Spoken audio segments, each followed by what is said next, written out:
உலகத்திலேயே மிகப்பெரிய எதிரி நம்மளோடது யாரு தெரியுமா? நம்ம கூடவே இருக்கிற நண்பனா தான் ஒரு நாள் இருப்பான். நம்ம எல்லாருமே துரோகத்தை ஒரு நாள் சந்திக்க தான் போகிறோம். இதுல இருந்து எஸ்கேப் பண்ணவங்க யாருமே கிடையாது. நம்மளும் ஒரு நாள் துரோகத்துக்கு உள்ளாட்கப்படுவோம். அப்படி அந்த துரோகத்தை பண்றது யாரா இருப்பாங்கன்னு பாத்தீங்கன்னா நம்ம கூடவே இருக்கிற நண்பனா தான் இருப்பான். இவன் பண்ணவே மாட்டான்னு நினைச்சவங்க தான் கண்டிப்பா அதை பண்ணுவாங்க. அதனாலதான் அது ரொம்ப வலிக்கும். பிகாஸ் நம்ம எதிர்பார்த்திருக்கவே மாட்டாங்க. அந்த மாதிரி சில விஷயம் எல்லாரோட லைஃப்லயும் நடக்கும், நம்ம லைஃப்லயும் நடக்கும்.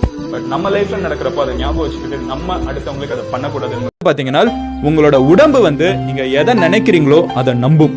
நீங்க பாசிட்டிவா நினைச்சீங்கன்னா உங்க உடம்பு பாசிட்டிவான அதிசயங்களை செய்ய முடியும். உங்க உடம்பு நீங்க நெகட்டிவா நினைச்சீங்கன்னா நெகட்டிவாவே மாறிடும்.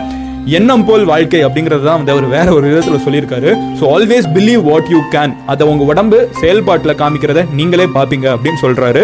தன்னோட 4வது முக்கியமான விஷயம் என்னன்னு பாத்தீங்கன்னா winners refuse to give up அப்படின்னு சொல்றாரு. ஜெயிக்கிறவங்க வாழ்க்கையில விட்டு கொடுத்து கிவ் அப் பண்ணிட்டு போதும் அப்படின்னு சொல்லிட்டு போகிறதுக்கு ஏத்துக்கவே மாட்டாங்க. ஜெயிக்கிறவங்க என்னானாலும் ஜெயிப்பாங்க அப்படிங்கிற ஒரு விஷயத்தையும் சொல்றாரு.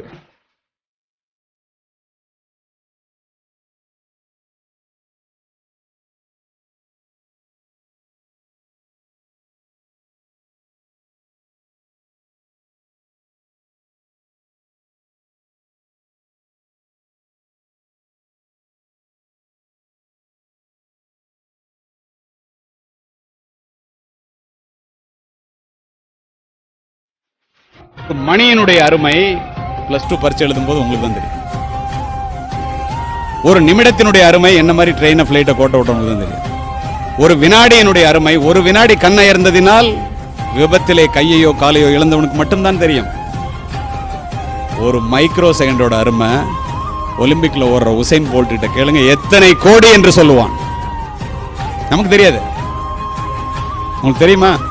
உசைன் போல்ட் ஒலிம்பிக்ல ஓடுன மொத்த நேரம் 155 வினாடிகள். 155 வினாடிகள் மொத்த நேரம் ஒலிம்பிக்ல ஓடுனது.